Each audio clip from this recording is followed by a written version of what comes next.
one. Well, welcome everybody. I am Shelia Craig Whiteman, and I am an author, and I have one of my fellow authors here. I like to really promote other authors, and I would especially love to promote this one. This is a dear friend of mine, and she wrote a book also. So I thought it would be great if the two of us got together. She was able to tell you a little bit about her book and what her program is, and just a little bit about herself so you can get to know her a little bit better because she's just so fabulous. So I'm going to introduce you to Amy Carpenter, and she's going to tell you, first of all, tell us a little bit about you, Amy. Okay, well, thank you so much, Shelia, for bringing me on and for having this interview today. I always love the opportunity for us to work together. So my background is that I'm a psychotherapist, and I've been treating women especially, but survivors of sexual assault and sexual trauma for about 20-25 years in my career. Mm. And a couple of years ago, it was actually on the heels of the Kavanaugh hearing, I saw my clients coming into session just weepy and kind of in despair and just devastated at the results of that hearing. And this, of course, is on the heels of the Me Too movement.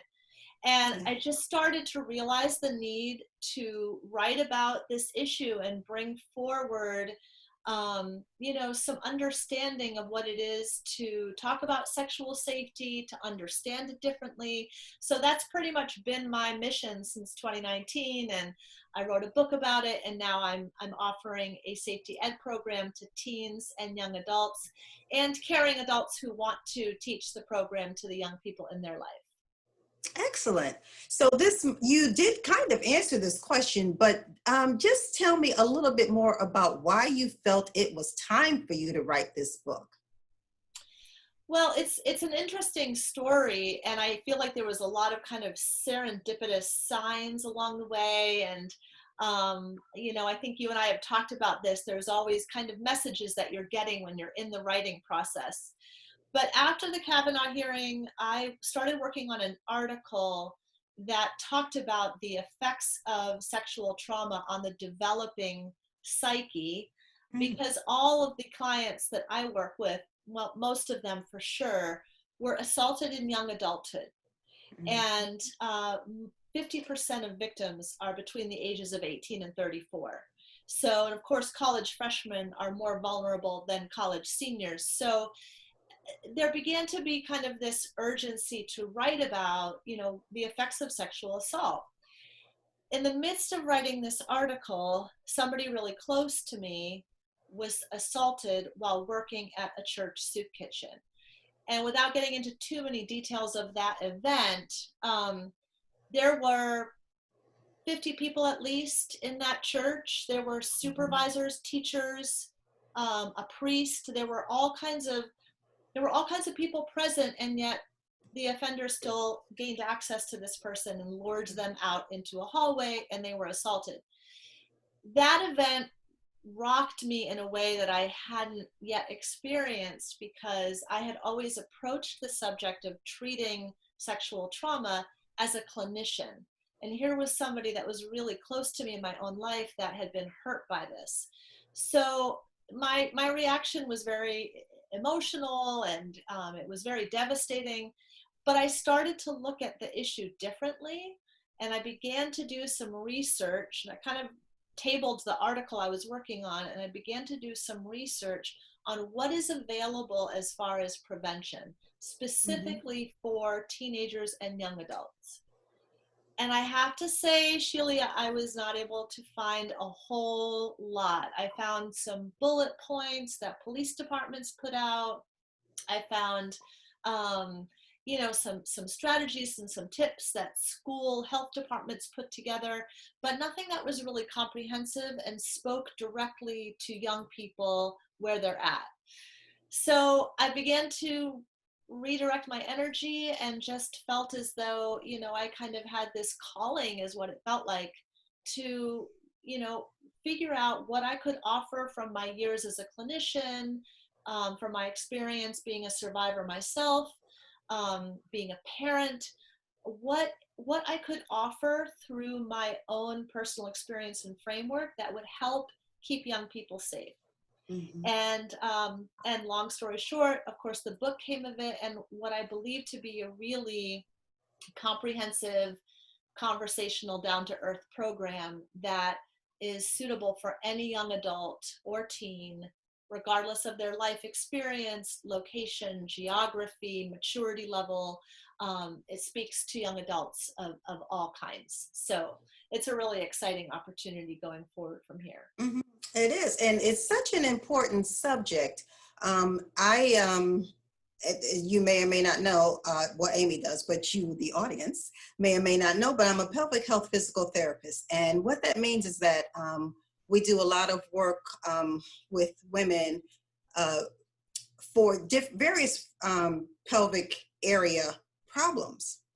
Young people and even older people who have been sexually assaulted have a lot of issues sometimes when it comes, especially during treatment. I think there's a lot of psychological trauma that stays with you no matter how old you are. So even for us, when we go and treat someone and we find that there's tightness, there's fear, there's things like that. And this person can be 30, 40, 50, keep going, but they had trauma back a long time ago and it still has affected them. So do you want to talk just a little bit about what are the long-term effects of this trauma, or if this happening to someone? Well, I think that is really a kind of a case by case basis. And you alluded to some of the long-term effects in that, we are a species that is made up of spirit and emotion and energy and physical form and all kinds of different elements that go Mhm. into the human experience. So I would say in my role as a clinician in treating trauma, sexual assault affects every one of those lived experiences in its own way, and of course that's unique to the individual. There are a few common factors that result from sexual trauma, um, that I've worked a lot with in my practice, such as anxiety and depression, Mhm. eating disorders, struggling with addiction, struggling with low self-esteem. And I think one of the biggest things that I actually see a lot of survivors really come into their own authority and go from victim to survivor in being able to Mhm. use their voice. It's such it's such a silencing thing, which is why the Me Too movement was so important, to break down those walls of secrecy, to allow survivors to come forward and talk about their story. So sexual assault, more than any other issue, is just so shrouded and often swept under the rug in Yep. families and schools and systems. So Me Too was so important in bringing that forward, and the individual that experiences has their own journey in reclaiming their life and reclaiming their voice and being able to speak their truth, and be able to establish healthy boundaries in their life. And that can often get compromised on the heels of assault, but of course through the healing process is able to be reclaimed. And that's a really exciting journey to watch somebody go through. Mhm. Mhm. Thank you for the answer, because I think especially for people who have gone through this trauma, it is really good to know that there is help out there. So I just kind of wanted to make sure that that too was kind of addressed. But let's talk about some of the outcomes or that people can get, or how does this book, or how can this book help parents even to maybe discuss this with their children, or to uh, find you to discuss it with their children? How can your book help parents specifically? That's a great question. So, and I encourage people to check out my book. It's called Be Strong, Be Wise. And the subtitle is The Young Adult's Guide to Sexual Assault Awareness and Personal Safety. Mhm. So, in the book and in the safety ed program, we really focus on individual empowerment. And one of our primary goals is helping each individual student develop an awareness of what they bring to the table when it comes to sexual safety. And some of those things include whether they are a fight person or a flight person or a freeze person, how they are able to communicate to the people in their life, how keen do they feel their gut instinct is, how much common sense do they have. You know, all of these things are laid out in a very, you know, again, in a comprehensive but cumulative fashion, because the classes build on themselves. We start with a really Mm-hmm. wide, broad lens view of gender and culture and some of the forces that go into making young men and young women and non-binary folks who they are. And then we just gradually narrow the scope to talk about peer relationships and what I call group power, helping young people support young people, Mm-hmm. helping young men exercise their inner champion, which is bringing that beautiful masculinity in service of, you know, being a protective force and a respectful force, how to empower young women to develop their inner warrior. So we really look at taking, you know, this understanding of, you know, the world in which these young people are coming into adulthood in, and what do they want to do, how do they want to separate themselves out from some of the forces that, you know, may not lead them down the best path as far as healthy relationships. Right. So, and then in the final segment of the course, we talk about the 5 safety tools that each young person can learn about and be able to integrate into their own life. And we've got interactive exercises and discussion points and role plays that help young people develop these tools for themselves. So I think for parents, and I'm actually on the way to writing a second book that is specifically for caring adults so that they can learn about the curriculum and be able to talk about it with, you know, the students or children in their own life. But I think that parents can really do a lot by their kids by just starting with an understanding of the definition of sexual assault and Mm-hmm. talking about what that means to their young people. There's 3 words in the definition that I talk about in the program as being the most important, and they are unwanted sexual touch. So you could Mm-hmm. take those 3 words and you could begin having a conversation where it becomes normal to talk about what does that mean to you as an individual. Perhaps what has your own experience been as an, you know, an adult who lived through those teenage years. There's a lot of different directions, but Mm-hmm. we have a long way to go in normalizing the discussion of sexual safety. And I think our kids deserve for us to be more comfortable with it. And so I'm hoping that the program and these 2 books really support that. It's one of our primary goals is just to normalize this conversation. Mm-hmm. Yeah. So, do you think that the Me Too movement has helped to more normalize the situation, or has it done anything, changed anything, made it any different?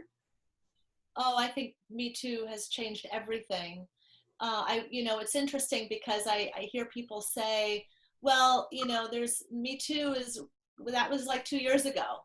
And actually, Tarana Burke, who, you know, as most people know, founded Me Too back in the 90s, and she does a lot of work around helping survivors of color, and women of color are more at risk for sexual assault. And so her mission is to empower young people and survivors to, again, bring forward the Me Too movement in new ways. And so, you know, I encourage people to check out their website. They're doing a lot of really amazing things. But as far as, you know, my book and program, I give Me Too a ton of credit because that movement, which again was global within 48 hours, 82 Mm-hmm. countries were reached in 48 hours. That movement broke down the walls that I referenced earlier, that secrecy, and now it's like we know how big the problem is, which is frightening. Yeah. But we also have an opportunity to talk about it in new ways, and that's what Me Too gave us. Yeah. So, so now we're in the midst of COVID-19. So have you noticed any changes in your program, any changes in what's going on regarding your program subject in relation to COVID? Well, I think that COVID is, as we know, is an obstacle across the board. It's of course, a huge hindrance. I also believe that there is a silver lining to COVID in that we have young people at home with their families in ways that we never have before. And in that bit of a captive audience kind of scenario, there's lots of conversations that can take place. Right. So, and I also believe that, of course, online learning is now just, catapulted forward and is going to be, I think, a new tool in our educational systems in ways that we have yet to see.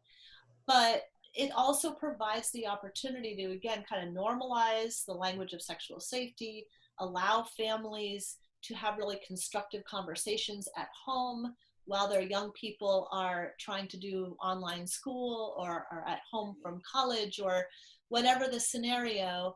There's a way of doing it and not having it be difficult or burdensome or heavy. There's a way of doing it that's just very direct and empowering, I think. Mm-hmm. So, Mm-hmm.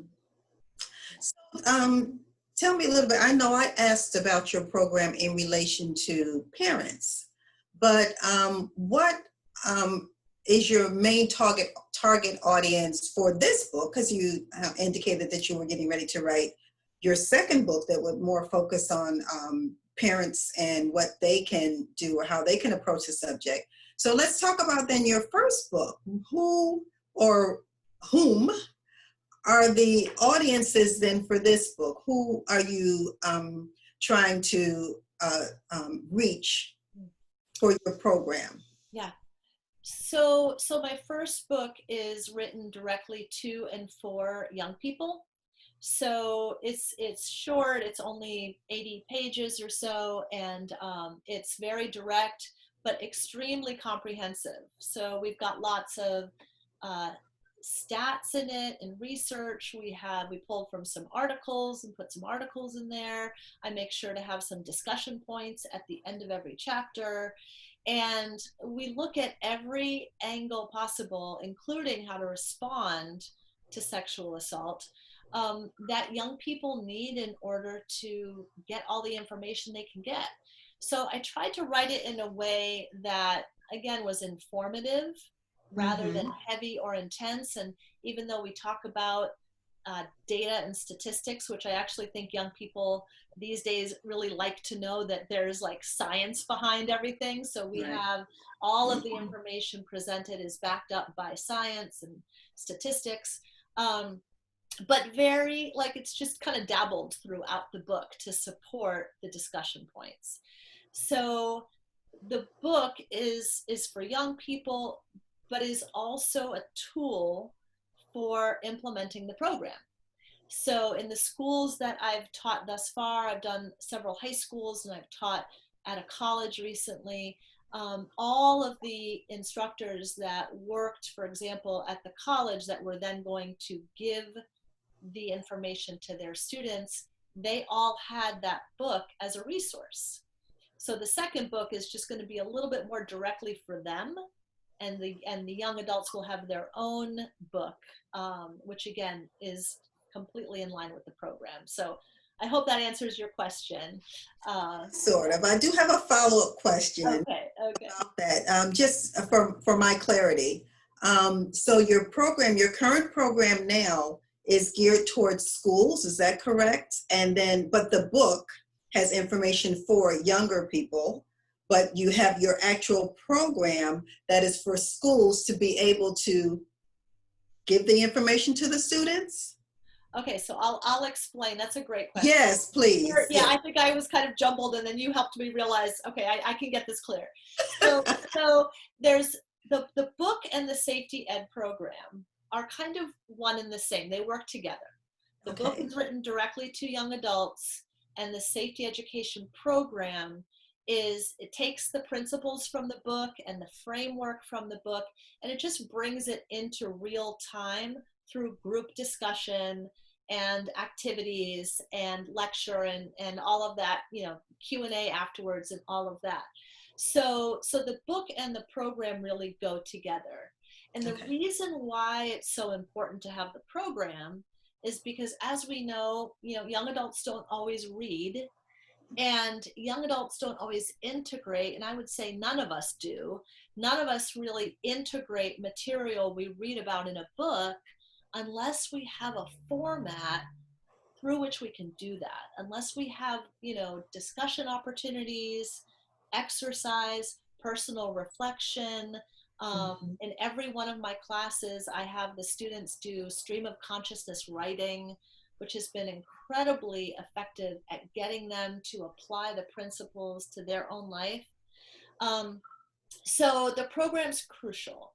But I would say, just for the sake of kind of our conversation, that the program and the book work together.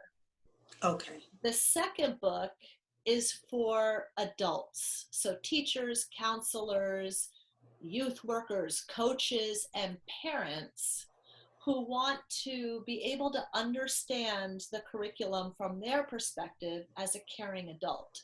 So it's very similar. We talk about the steps in the program are the same, but the second book supports caring adults in delivering that program.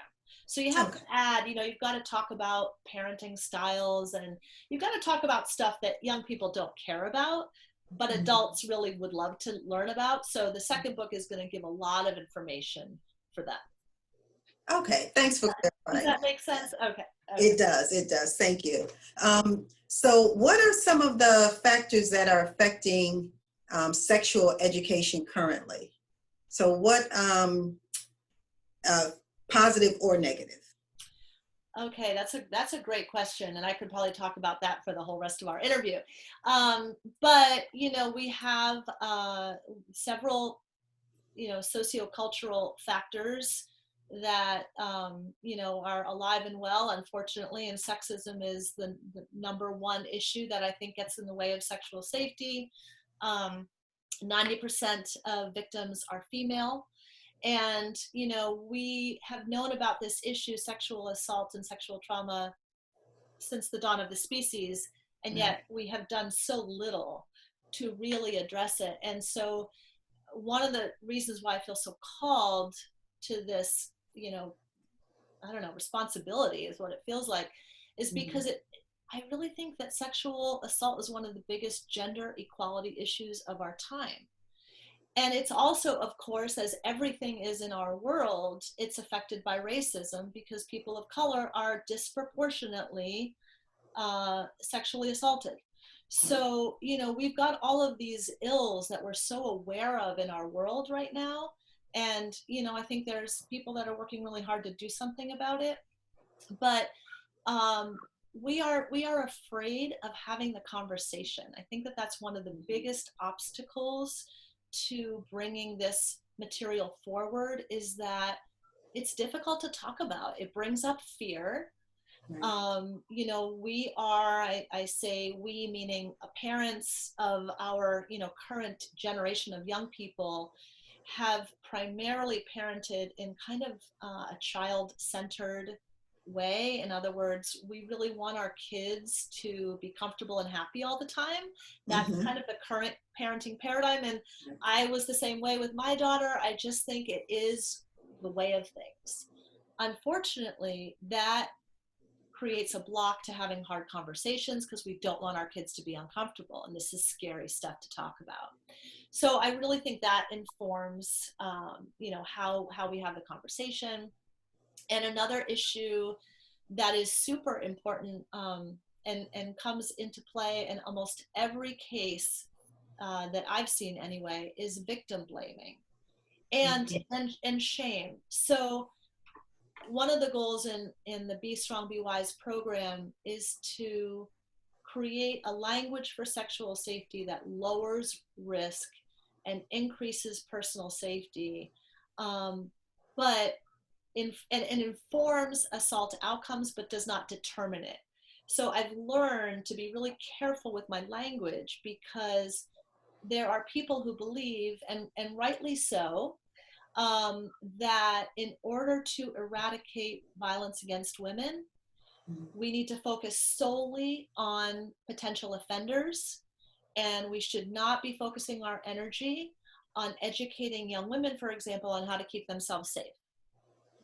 So while I understand and respect that philosophy, I don't align with it, because I believe if 90% of victims are female, then we have a responsibility to equip those women with a sense of their own authority and personal agency. So, however, it's, for the purpose of decreasing risk, and not really determining whether an assault happens or not, because that is 100% on the potential offender's shoulders. So it's about being sensitive with our language in order to avoid any victim blaming. I hope that makes sense. Mm-hmm, mm-hmm. It does. Yeah, yeah. Okay, and so, well, let's talk a little bit about how we can get the book, or how we can contact you. Let's start out first with how can we get the book? So if you email me, if anybody wants to email me, I'm happy to give a free copy of the book. And my email is super easy to remember. It's amy@bestrongbewise.com. So that's amy@bestrongbewise.com. And I will happily send you a free book. If you want to check out my website, which is bestrongbewise.com, there's a ton of information there. You can learn a little bit more about the safety ed program. There's a lot of testimonials for people who have gone through it. And there is a link to get the book on a lot of different sites like Amazon and Barnes and Noble and stuff like that. So, but I'm happy to send a free book, so you're welcome to email me. But those are probably the two best places to go. Excellent, excellent. Okay, let's see. I think we have covered a lot today. I think I have a really good idea, and hopefully the audience does too, on your book topic and what your program is about. I'll give you a last opportunity. Anything else that you think I might not have asked you, or you want to be sure that the audience knows about you? Well, I think you did do a great job of asking me some good questions, and we talked Thank quite you. a bit. I just think that as a closing statement, and one of the things that we talk a lot about in the program is that there's a way of making safety education fun. And that's one of the things that we really focus on, is that everyone has the right as a young person to have as full a life as possible, whether you're male, female, non-binary. Everyone has a right to their own independence when they reach the age of 18, for example. And there's a way of having that independence and still being safe. Mm-hmm. And I really pretty much can guarantee that anyone going through the program will, by the end of it, know exactly what I mean by that. You don't have to miss any fun in order to get yourself informed and keep yourself and your friends safe. Yes, very good. Well, thank you. This has been great. This has been your contact information. And just, I'll just say this, because I know you all are listening. You said Amy calls her Shelia. And some people do call me, some of my specials do call me Shelia. So Amy, she's not mispronouncing my name. If you look at the spelling on the bottom, you'll see. So she's not mispronouncing my name, but I always just say Sheila, but she was good. So that's not a comment we want to make. But yeah, so I can change that if it's preferable. I could easily change that. I know. Yeah, no, it's okay. Yeah. But I heard it and I said, huh. Doesn't really know that for a while now. It's hard to break that habit. I know. That's why I just went ahead. I was like, that's what you call it. So yeah, so this has been a great interview, though. I just really wanted to have the opportunity for you to meet another fellow author. I just thought it would be fun. So just to, as a reminder for me, those of you who know me, I also wrote a book, To Pee or Not to Be, and Pee, and it's the guide for reducing and eliminating urinary incontinence. I'm a pelvic physical therapist. And my book also, you can get my book for free. You can go, either you can email me, the pelvic DPT, the pelvic, PELVIC, DPT at gmail.com. And you can also go to my landing page, 2P, PEE, or not to the number .com, and you can still download a free copy of the book. So either way, you can get a download. It's on Audible, so you can also, if you're one of those people who wants to listen, you can do Audible, and it will be in bookstores in January. So on that note, we are going to close out this so-called author's showcase. This was Amy Carpenter, and her book is going to be, as she said, she will be able to give you a free download. So that is excellent. And you'll be able to contact Amy for that. She gave you the information. And we'll also kind of put it in the notes someplace where you can see it underneath and attached to this video. So that way you have the information just in case you don't remember. So Shelia, thank you so much for joining us. Oh, yes. So Thank fun. you for Thank joining you. us. And hopefully you have gotten a great deal of information from this. I know I did, because there's some things that I did not know. So thank you so much, Amy, for this. Oh, thank you. Take good care. All right. Take care. Bye-bye, everybody. Bye.